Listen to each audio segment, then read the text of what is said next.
반갑습니다. 자, 6월 22일 월요일 마감 시황 전달해 드리도록 하겠습니다. 자, 코스닥이 강하게 올랐어요. 그런데 코스피는 좀 주저앉는 모습이었죠.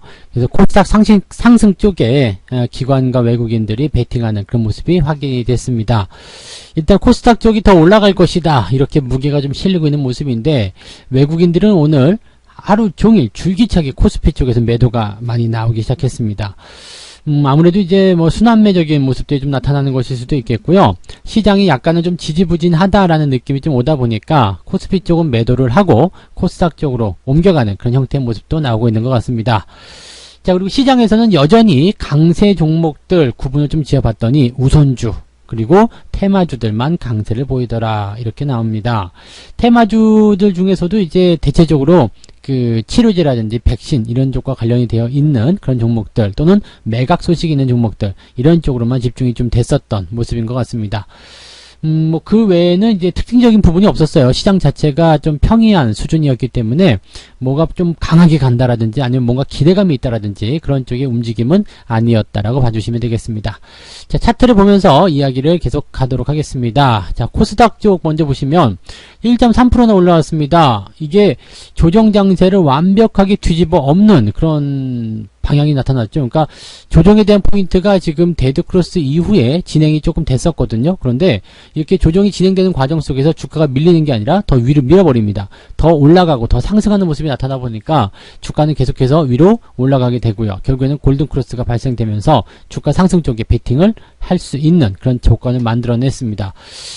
시장이 일단 더 좋아진다라는 어떤 기대치를 가지고 있기 때문에 이렇게 되면 시장 자체가 추가적인 상승이 나올 가능성은 매우 높다라고 보셔야 되는 그런 입장이 아닐까 생각이 되고요.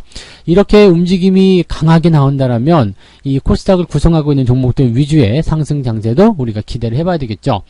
자, 분봉상의 모습은요, 여전히 꾸준히 올라가고요. 그 장중에 살짝 흔들리는 모습은 좀 있었습니다만 다시 마감 때 회복을 시켜주는 모습입니다.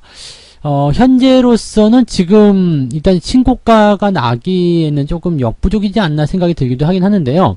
일단 이런 부분들 유지가 되고 지켜지는 흐름들이기 때문에 부담을 가질 필요는 없겠다, 이렇게 생각을 좀 해보시면 될 것 같고요. 뭐 일단은 조금 더 지켜보는 전략들을 가져가야 되지 않을까 생각합니다. 자, 그러면 이제 코스피 쪽으로 한번 넘어가서 보도록 할까요? 코스피는 코스닥하고 좀 얼굴이 좀 달라요. 오늘 뭐 양봉 마감을 하긴 했습니다만은 뭐 올라갔던 부분도 다시 다 반납하는 모습이 나타나기도 했고요. 저점 지지권대가 유지가 되고는 있습니다만 추가 상승에 대한 부분도 계속 좀 제한적인 그런 흐름으로 나타나고 있는 모습이죠. 그래서 지금 상황만 딱 놓고 본다라면은요, 앞뒤에 어떤 변동성 그런 것들이 계속 나오고 있는 상황이지 않겠는가 생각이 되고요. 아무래도 코스피 쪽으로의 어떤 기대감들보다는 이제 종목을 조금 바꿔보자, 이런 느낌이 좀 나오고 있는 것 같아요. 아무래도 이제 뭐 시총 상위권 종목들이 조정을 좀 받다 보니까 여기에서의 어떤 실망감들 이런 거 나온 게 아닌가 생각이 들기도 합니다. 지금 뭐 삼성전자뿐만 아니라 현대차라든지 기아차 다시 조정이 들어가는 모습이죠. 지금 이런 조정이 원래는 정상적이에요. 이렇게 데드크로스 나온 상태에서 조금씩 늘어지는 거, 이 부분이 해소되는 국면까지는 시간이 좀 걸린다는 거, 이런 부분들이 정상적인 모습들인데 지금 코스닥 시장이 약간은 맥기가 몰리면서 좀 비정상적으로 올라가 버렸다, 이렇게 보셔야 되겠죠. 보통은 이렇게 그 데드크로스 나온 이후에 조정이 들어간다는 거, 그 정도만 아시면 될 것 같고요. 코스피 시장을 일단은 보시면 시총 상위권, 대형주 이런 쪽에서 매도가 좀 나왔는데 이 부분은 외국인들과 연결이 있을 것이다 라고 우리가 알아볼 수가 있겠죠. 그래서 외국인들 수급을 보게 되시면 오늘 2,496억이 매도가 나옵니다. 외국인들이 매도하는 이유는 또 뭐 그냥 몇 가지로 압축이 되죠. 북한 악재, 북한과의 어떤 관계가 좀 불확실하다, 그런 거에 대한 그런 불안감들 분명히 있었을 테고요. 그 다음에 경제 활동에 대한 즉 경제 지표 같은 부분들이 아직은 발표되지 않은 상태 속에서 재확산에 대한 우려감, 또는 미국에서 지금 보시면은 2차 봉쇄도 나올 수 있다, 뭐 이렇게 얘기가 나오잖아요. 그러니까 그런 내용들이 아무래도 투자자들로 하여금 위험자산 쪽을 조금 줄이자, 그 다음에 안전자산 쪽으로 좀 들어가자, 이렇게 얘기가 됐을 거라고 생각합니다. 여전히 시장에는 자금이 많고 기대치도 높은 상황이긴 한데 쉽게 대응하기는 좀 어렵지 않나, 이렇게 외국인들이 생각하고 있는 것 같아요. 그래서 그런 부분들이 지금 현재 시장에 압박을 좀 줬고요. 기관 같은 경우는 금융투자가 막판에 이제 매도 물량을 좀 줄여주긴 했습니다만 여전히 순매도를 잡히면서 역부족인 상황이 좀 나타났고요. 연기금 같은 경우도 지금 보면 지지선대 유지는 계속 해주고 있습니다만 여전히 아침에 쏟아놓은 물량들 그 정도를 지키는 그런 형태의 모습으로 마무리가 됩니다. 그러니까 외국인들이 쏟아낸 물량을 받아줄 사람이 아무도 없었다는 이야기 되는 거고요. 그 부분을 이제 개인들이 좀 받았다라고 하는데 개인들이 받아서 뭔가를 하기에는 조금 뭐 미덥지 않은 것 같은 그런 느낌이 좀 있죠. 그래서 지금 개인들의 매수 물량이 계속해서 올라가는 부분들이 이게 시장 상승 쪽으로 이제 코스피에 베팅을 하는 것이 아니라 그냥 떨어진 물량들을 받아가는 모습이거나 아니면은 현재 시점에서 자신들의 어떤 포트폴리오를 다시 추가 매수를 통한 어떤 전략들로 가는 것이 아닌가 생각되기도 합니다. 또 지금은요 코스피 쪽에 매수가 많이 들어가는 것이 아니라 오르고 있는 그 시장, 코스닥 시장에 베팅이 좀 들어가야 되는데 내려가는 쪽에 베팅을 좀 하게 되면서 이게 분위기가 반전되지 않으면 오히려 개인 투자자들 조금 힘들어지지 않나 이런 생각도 살짝은 드는 그런 모습이라고 보시면 되겠습니다. 코스닥 쪽 볼게요. 코스닥 쪽은 개인들이 순 매수였다가 순 매도로 전환이 됩니다. 그리고 외국인들 같은 경우도 여전히 순 매도가 유지가 됐었는데 기관 쪽 매수가 좀 들어왔어요. 이게 투신 쪽 매수가 많이 들어오면서 코스닥 쪽 운영을 좀 많이 들어가게 했는데 이 투신 쪽 매수 같은 경우는 뭐 잘 아시다시피 개인들의 어떤 자금들을 가지고서 맡아서 이 자산을 운영시켜주는 그런 투자 신탁 회사죠. 그래서 실질적으로 이제 개인들 투자 자금이다라고 보시면 되겠는데 이 투자 자금이 지금 코스닥 쪽으로 들어가고 있다 이렇게 보시면 되는 거죠. 그 다음에 연기금 같은 경우는요 마찬가지 부분일 거예요. 지금 보시면 연기금의 움직임이 꾸준하게 상승하는 그런 흐름을 보여줬거든요. 그러니까 아마도 이제 연기금도 코스닥 쪽에서의 어떤 지지선이라든지 이런 부분들이 형성하는데 일조를 좀 하지 않았었을까 이렇게 생각이 들고 있습니다. 그래서 지금 여러모로 봤을 때 코스피보다는 코스닥이 조금 더 강한 흐름을 보이고 있고요. 현재 뭐 종목들에 대한 구성 이런 것들도 관심 있게 좀 보여야 될 것들이 코스닥 쪽이지 않느냐 이렇게 보여주고 있습니다. 지금 매매 동향을 좀 살펴볼게요. 지금 그 상한가 종목들, 그 다음에 급등한 종목들을 좀 살펴보시면은요, 하나금융 스펙, 요거는 빼고 보시더라도요, 1등이 쌍용차, 미래나노텍, 휴마시스, 롯데지수 우선주, 현대건설 우선주, EM플러스, 코다코, 이지홀딩스, LET, 이지바이오 등등입니다. 즉, 바이오, 제약, 또 이런 것들이 이제 압도적으로 좀 많다라고 보시면 되겠고, 또 매각과 관련된 그런 이슈가 있었다고 보시면 되겠죠. 여기서 이제 코스닥 쪽으로만 넘어가게 되면, 보시면 아시겠지만, 우선주만 싹 빠져나가면 전부 다 코스닥 쪽이에요. 그러니까, 코스닥 쪽 강세 흐름이 이렇게 나타났다라는 것만 우리가 생각하시면 되는 거거든요. 그래서, 코스닥이 강세를 보이는 이유는 역시 순환매적인 흐름이다. 이렇게만 우리가 판단하셔야 될 필요성이 있을 겁니다. 뭐 그리고 재료가 있는 종목들 같은 경우는 지금 계속 가는 모습들이 있는데 늘 말씀드린 부분이지만 단기에 많이 올랐다라면 거래량을 반드시 체크해라 라고 말씀드릴 수 있겠습니다. 지금 이런 것들 뭐 롯데지주 우선주라든지 현대건설 우선주 이런 것들은 아직은 괜찮죠. 뭐 현대건설 우선주 같은 경우는 지금 거래량 없이 점 상한가이기 때문에 추가 상승 무조건 나온다 보셔야 되겠죠. 요것도 마찬가지 밑에서부터 올라가기 때문에 더 지켜봐야 되는 관점. 쌍용차 같은 경우는 거래량이 늘어났지만 양봉 강하게 마감되기 때문에 이것도 매수라고 보셔야 됩니다. 그래서 지금 보시면은 이 상황 속에서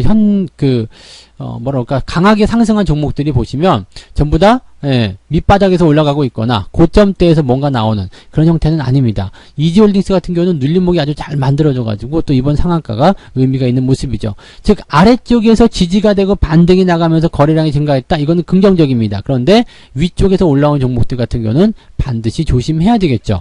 뭐 계속 말씀드리는 거지만 빅텍이라든지 이런 종목들 빅텍도 많이 이제 유지가 되긴 했네요. 거래량이 조금 줄었어요. 그래서 매도가 조금 더 지켜보자 이렇게 관심이 갔을 수도 있겠네요. 그 다음에 삼성중공 우선주 요거 같은 경우는 더 많이 빠졌죠. 이게 거래량이 터진 날부터는 주가가 더 이상 올라가지 못하고 횡보하거나 주가가 하락할 수 있다는 부분들을 염두에 두시면 되겠습니다. 자, 그러면 오늘은 수급 주체들이 어떤 주식을 사고 팔았는지 한번 살펴볼게요. 일단 개인들 거 먼저 좀 살펴보면은요, 삼성전자, 현대건설을 매수를 좀 했습니다. LG화학을 진행했고요. 그 다음에 코스닥 150 선물 쪽으로 매수가 들어왔습니다. 근데 팔아먹은 걸 보게 되면요, 카카오 매도가 좀 있었고요. 그 다음에 셀트리온 헬스케어. 개인들이 이거 굉장히 좋아했었는데, 이걸 매도했네요. 그 다음에 레버리지를 팔았고, 코덱스 레버리지, 코스닥 레버리지, 코덱스 레버리지, 둘 다 매도하는 모습이 나타났습니다. 뭐, 일단 그 외적인 부분에서 뭐 알테오젠이라든지 NC소프트라든지 신고가 나온 종목들을 약간 차익 실현하는 그런 느낌으로 매도를 좀 치는 그런 모습이 좀 있었고요. 그 다음에 상대적으로 이제 좀 덜 오른 기업들이죠. 네, 그런 기업들을 위주로 대응이 좀 들어가는 그런 모습이 좀 있었다 보시면 되겠습니다. 근데 이게 올라갈 때 따라가는 것과 내려갈 때 파는 것과는 조금 그 전략적인 부분들을 좀 세워놓고 들어가셔야 되지 않을까 생각이 좀 들기도 해요. 그래서 이런 변동성, 그 다음에 그런 것들 이용하는 매수 매도가 조금은 필요한 그런 시기이다라고 말씀을 드릴 수가 있는 거죠. 그 다음에 이제 외국인들 같은 경우는 보시면 이제 코덱스 200을 샀죠. 그 다음에 인버스. 이 두 개를 꼭 요즘에 같이 사고 있더라고요. 그래서 약간의 해치성 부분으로 가는 것이 아닌가 이 생각이 좀 드는데 어쨌건 뭐 해치성이 됐든 뭐가 됐든지 간에 일단 주가 상승 쪽에 베팅을 하고 있는 것은 맞는 것 같아요. 이 시총 상위권 대형주들에 대한 매도가 좀 나타난 것은 좀 의외이기도 하고 좀 부담스러운 내용이기도 하겠습니다만 시장에 가지고 있는 그런 기대치라든지 그런 것들이 여전히 우상향을 보여주고 있기 때문에 이런 것들은 긍정적으로 또 보셔도 되겠습니다. 그리고 코덱스 200 같은 경우 매수, 레버리지는 매도 이렇게 들어가 있는 모습입니다. 자, 기관들 같은 경우는 뭐 일편단심이겠죠. 코스닥 150 레버리지입니다. 그리고 코덱스 레버리지도 매수하긴 했는데 일단 코스닥 쪽이 굉장히 강하게 나타나요. 그래서 코스닥 쪽 매수 이쪽 보게 되면은 아마도 이제 오늘 매수가 들어간 그런 입장들에서 매수가 나오지 않았었을까 생각이 좀 듭니다.